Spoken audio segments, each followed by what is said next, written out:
आज हम लोग पाठ 7 हिंदी काव्य में परिवर्तन शीर्षक कविता जो सुमित्रानंदन पंत द्वारा रचित है, इसे हम देखेंगे। तो आज कक्षा 12 के हिंदी में परिवर्तन शीर्षक पाठ के प्रश्नोत्तरों को देखेंगे। पहले काव्य पाठ किया जाता है, फिर उसके उत्तर दिए जाते हैं।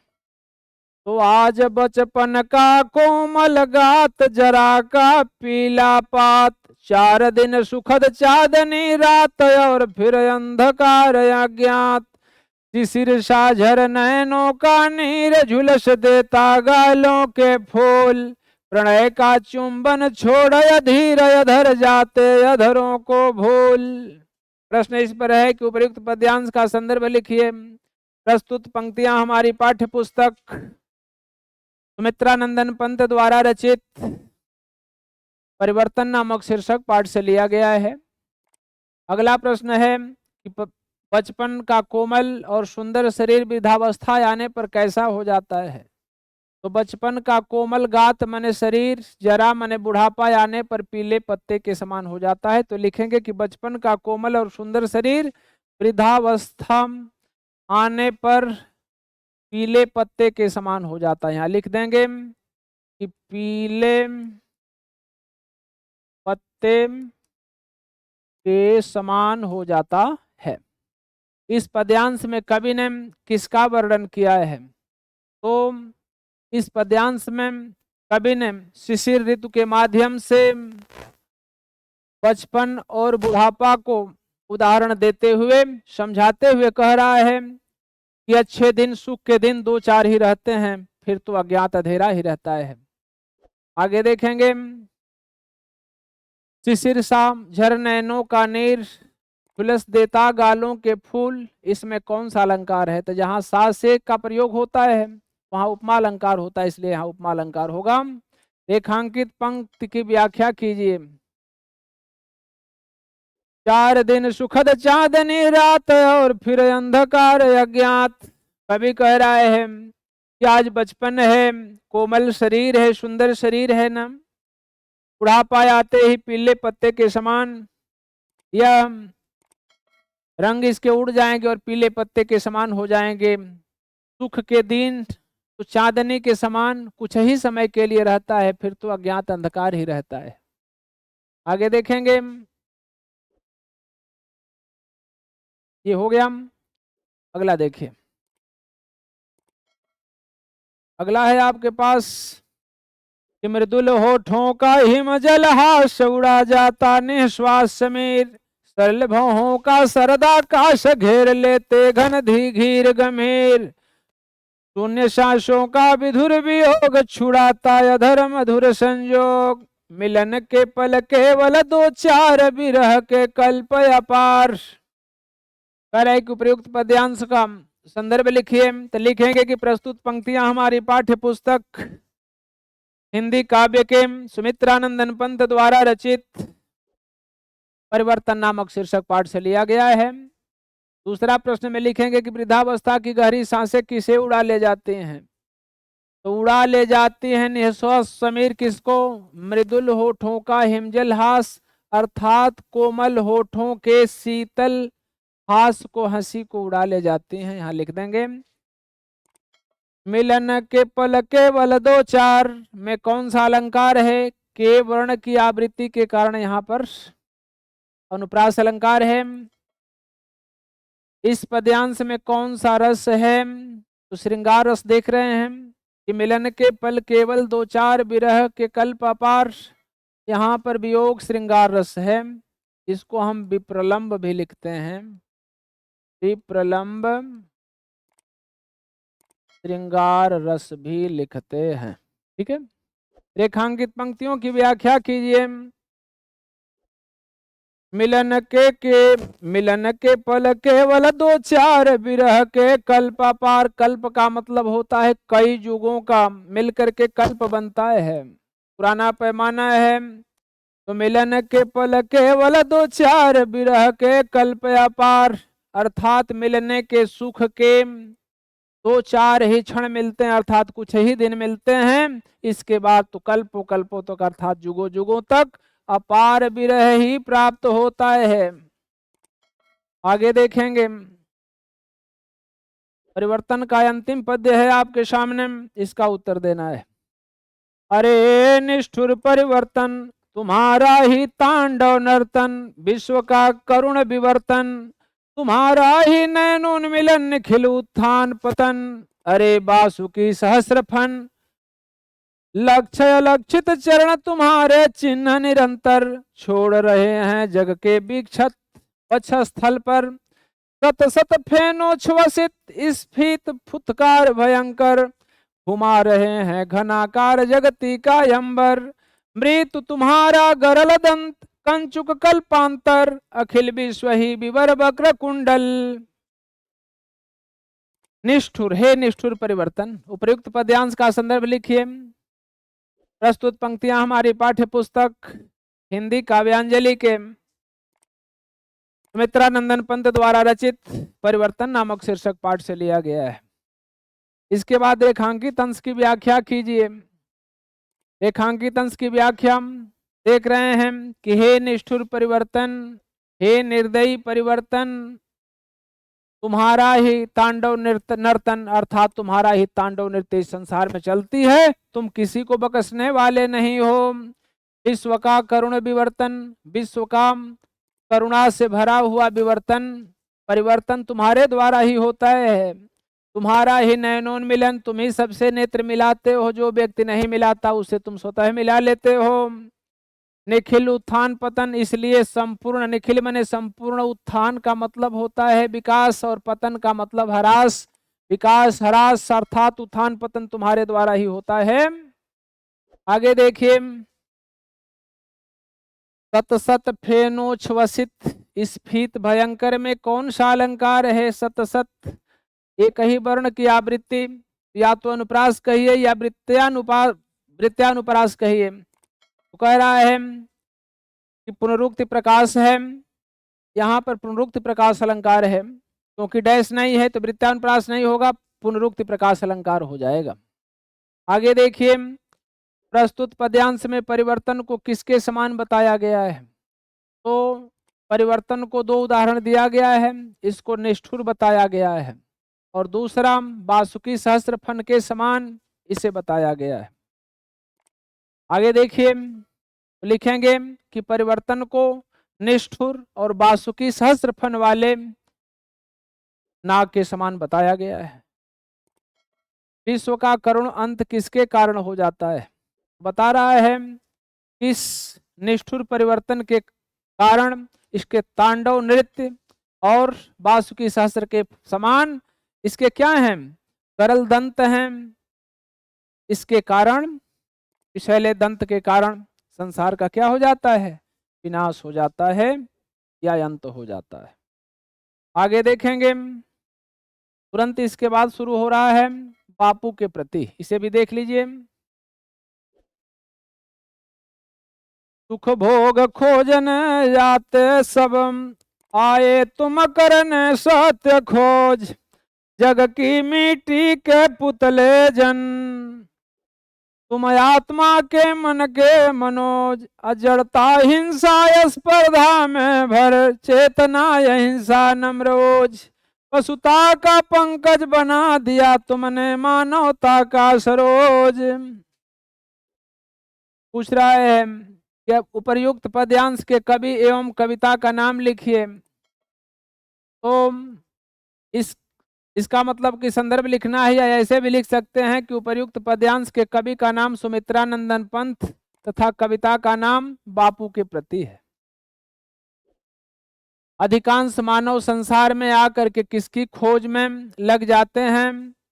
तो सुख भोग खोजने आते सब, तो सुख भोग की खोज में लग जाते हैं। अधिकांश मानव संसार में आकर के किसकी के जगह पर सुख भोग की खोज में लग जाते हैं, ऐसा लिख देंगे। प्रस्तुत पद्यांश है यहाँ, प्रस्तुत पद्यांश किस काव्य रचना से उद्धृत है? यह युगांत काव्य रचना से उद्धृत किया गया है या लिया गया है? उसी में बापू के प्रति लिखा गया है। यहाँ लिख देंगे जहाँ किस है इसको काट करके लिख देंगे कि युगांत। युगांत काव्य रचना से उद्धृत है। अगला दिया है किस पद्यांश में कवि ने किस प्रसंग का वर्णन किया है। तो इसमें कवि ने बापू के या महात्मा गांधी को परमात्मा का अवतार अर्थात पवित्र आत्मा के रूप में या पवित्र आत्मा के कामदेव के समान स्वच्छ और सुंदर बताया है, तथा साथ ही उन्हें इस संसार का उद्धार करने वाला अर्थात पंख में कीचड़ में सने हुए कमल से इस मानवता को सरोवर में उगने वाले स्वच्छ कमल बनाने के लिए या उद्धारकर्ता के रूप में प्रस्तुत किया है। लिख देंगे कि इस पद्यांश में कवि ने महात्मा गांधी को एक उद्धारक के रूप में या समाज सुधारक के रूप में व्यक्त किया है। रेखांकित पंक्ति की व्याख्या कीजिए।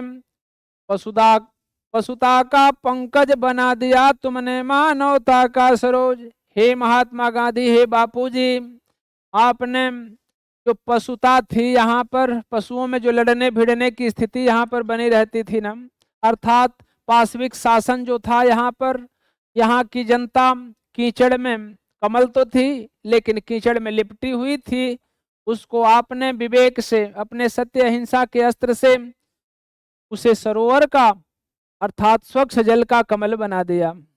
यहाँ देखेंगे अगला पद्य है आपके सामने कि तुम मांसहीन तुम रक्तहीन हे यस्ति शेष तुम यस्तिहीन तुम शुद्ध बुद्ध आत्मा केवल हे चिर पुराण हे चिर नवीन तुम पूर्ण इकाई जीवन की आशार भव शून्य लीन जिसमें आसार भव शून्य लीन आधार अमर होगी जिस पर भावी की संस्कृति समासीन। उपर्युक्त पद्यांश का संदर्भ लिखिए। प्रस्तुत पंक्तियां हमारी पाठ्य पुस्तक हिंदी काव्य के सुमित्रानंदन पंत द्वारा रचित बापू के प्रति नामक शीर्षक पाठ से लिया गया है। रेखांकित अंश की व्याख्या कीजिए। रेखांकित अंश दे दिया जाता है, कहीं से उठा के दे दिया जाएगा XYZ। मान लीजिए कि यहीं से 2 लाइन या 4 लाइन दे दिया गया, तो कह रहे कि तुम मांसहीन तुम रक्तहीन हे अस्थि शेष तुम अस्थिहीन तुम शुद्ध बुद्ध आत्मा केवल हे चिर पुराण हे चिर नवीन। गांधी जी को कभी कह रहा है कि तुम मांसहीन हो, अर्थात तुम में मुट्ठी भर मांस नहीं है, बिल्कुल तुम लग रहा है कि अस्थि मात्र रह गए हो। तुम रक्तहीन, तुम रक्त से भी हीन हो, तुम्हारे शरीर में लग रहा है कि सारी नाड़ियां सूख चुकी हैं। हे अस्थि शेष, हे ऐसे पुरुष जिसके अंदर केवल अस्थि ही शेष बची हुई हो, केवल हड्डियां कंकाल मात्र हो, तुम अस्थहीन, लग रहा है कि तुम्हारी अस्थि भी धीरे धीरे हीन हो रही है, अर्थात छिड़काव होती जा रही हैं। तुम शुद्ध बुद्ध आत्मा केवल हे चिर पुराण हे चिर नवीन। हे चिर पुराण, चिर पुराण का मतलब अनंत काल से, प्राचीन काल से एक जैसा रहने वाला, अर्थात प्राचीन काल के विचारों से ओतप्रोत, और चिर नवीन अर्थात अनंत काल के नए विचारों को आपस में संजोए हुए, अर्थात प्राचीन और नए विचारों के समागम वाले तुम पूर्ण इकाई जीवन की आसार भाव शून्य लीन। कह रहा है कि तुम पूरी एक इकाई के समान हो, तुम पूर्ण मानव हो, तुम्हारे अंदर ही आसार का मतलब यह क्षण भंगुर संसार जो शून्य शून्य है, अर्थात पूरे आकाश के स्वरूप तुम हो, तुम में विलीन हो जाने वाले हैं। ये छोटी छोटी इकाइयां तुम्हारे अंदर ही विलीन हो जाएंगी। इस प्रकार से इसकी व्याख्या होगी। आगे देखें, प्रस्तुत पद्यांश के माध्यम से कवि क्या कहना चाहता है। प्रस्तुत पद्यांश के माध्यम से कवि महात्मा गांधी को आने वाले पीढ़ी का और आने वाली संस्कृति का आधार बताते हुए कह रहा है कि आने वाली जो पीढ़ी होगी उसकी संस्कृति तुम्हारे आधार पर ही, अर्थात तुम्हारे बताए हुए मार्ग पर ही समासीन होगी, आरूढ़ होगी या उसी पर संचालित होगी। आगे देखिए, गांधी जी के आदर्शों पर भविष्य में किसे खड़ा होना होगा। तो गांधी जी के आदर्शों पर भावी पीढ़ी या आने वाली पीढ़ी के संस्कृति को समान होना पड़ेगा या खड़ा होना पड़ेगा। आगे देखिए, अंतिम है, और कायराई संस्कृति विगत मिति बहुधर्म जाति गति रूप नाम बंदी जग जीवन भू विभक्त विज्ञान मूल जन प्रकृति काम आये तुम मुक्त पुरुष कहन मिथ्या जड़ बंधन सत्य राम नानृतम जयति सत्यम माभय जय ज्ञान ज्योति तुमको प्रणाम जय ज्ञान ज्योति तुमको प्रणाम जय ज्ञान ज्योति तुमको प्रणाम। विगत संस्कृति कौन कौन सी दीवारें थी, अर्थात कौन कौन दीवारें थी। भित्ति माने होता है दीवार, कौन कौन भित्ति की दीवारें थी। इसमें कह रहा है कि कारा थी संस्कृति विगत, हमारी जो विगत माने पिछली संस्कृति थी ये पाशविक अंग्रेजों अर्थात गुलामी की दीवारों में जकड़ी हुई थी, इसके चारों तरफ दीवार बन चुकी थी। कैसी भित्ति थी, बहुधर्म, बहुत से धर्मों की, मैं हिंदू हूँ, वह ईसाई है, वह मुस्लिम है, वह सिख है, इस तरह से जाति पाति के दीवारों में बंटी हुई थी। जाति में गति माने सबका अलग अलग दिशा थी, कोई इधर जाता था तो कोई इधर जाता था, कोई रूप का वर्णन होता था, कोई नाम से मैं इतने बड़ा नाम वाला हूँ, मैं इतना रूप वाला हूँ, कोई काला है कोई गोरा है, इस तरह का संकेत चलता था। बंदी जग, इस प्रकार से जो जग जीवन है, संसार का जीवन है, वह बंदी था, उसी जेल में बंद था। भू विभक्त विज्ञान मूल, भू विभक्त या भूमि बंटी हुई थी विभिन्न हिस्सों में, ये मेरा राज्य है, यह तुम्हारा राज्य है, राजा आपस में लड़ा करते थे। विज्ञान, जो यहाँ का विज्ञान था वह क्या था, वह मूढ़ हो चुका था। विज्ञान क्या था, मूढ़ता में बदल चुका था। वैज्ञानिक जो थे उनका विचार मूढ़ता के तरफ था। जन प्रकृति काम, जो प्रकृति की जो लीला है, प्रकृति का जो धार्मिक विचार है, वो सारे लोग उसको नहीं मानने वाला कोई नहीं था। इस पर यह वर्णन है। आगे देखिए, जड़ बंधन मिथ्या है और राम नाम सत्य है, यह उद्घोष करने के लिए कौन आया था। तो महात्मा गांधी आए थे, बताए थे कि आए तुम मुक्त पुरुष कहने मिथ्या जड़ बंधन सत्य राम। हे महापुरुष, हे गांधी जी, तुम मिथ्या जड़ बंधन बताए कि ये जितने भी बंधन है, जो जड़ चीजें हैं ना, जिसको देख करके तुम झगड़ रहे हो, ये सब मिथ्या हैं और यही बंधन का कारण है। केवल सत्य राम, केवल राम का नाम ही सत्य है। आगे देखिए, नानृतम जयति सत्यम, इसका अर्थ स्पष्ट करना है। तो नानृतम जयति सत्यम माभय जय ज्ञान ज्योति तुमको प्रणाम। न धन अनृतम, अनृतम माने होता है झूठ, न माने नहीं होती है, जयति माने जय, अर्थात झूठ की या असत्य की जय नहीं होती है। नानृतम जयति का मतलब अनृत का या झूठ का की जीत नहीं होती है, तो असत्य की कहीं जीत नहीं होती। और क्या होता, सत्य अर्थात सत्य की ही जीत होती है। मां मने मत करो, भय मने भयभीत, इसलिए तुम भयभीत मत हो। क्या बताए गांधी जी, यह सत्य की जीत नहीं होती है, सत्य की ही जीत होती है। इसलिए हे भारतवासियों, डरो नहीं। जय ज्ञान ज्योति तुमको प्रणाम, जय ज्ञान ज्योति तुमको प्रणाम। इसलिए ज्ञान ज्योति, ज्ञान का पुंज समझ करके कवि महात्मा गांधी को बार बार प्रणाम करता है।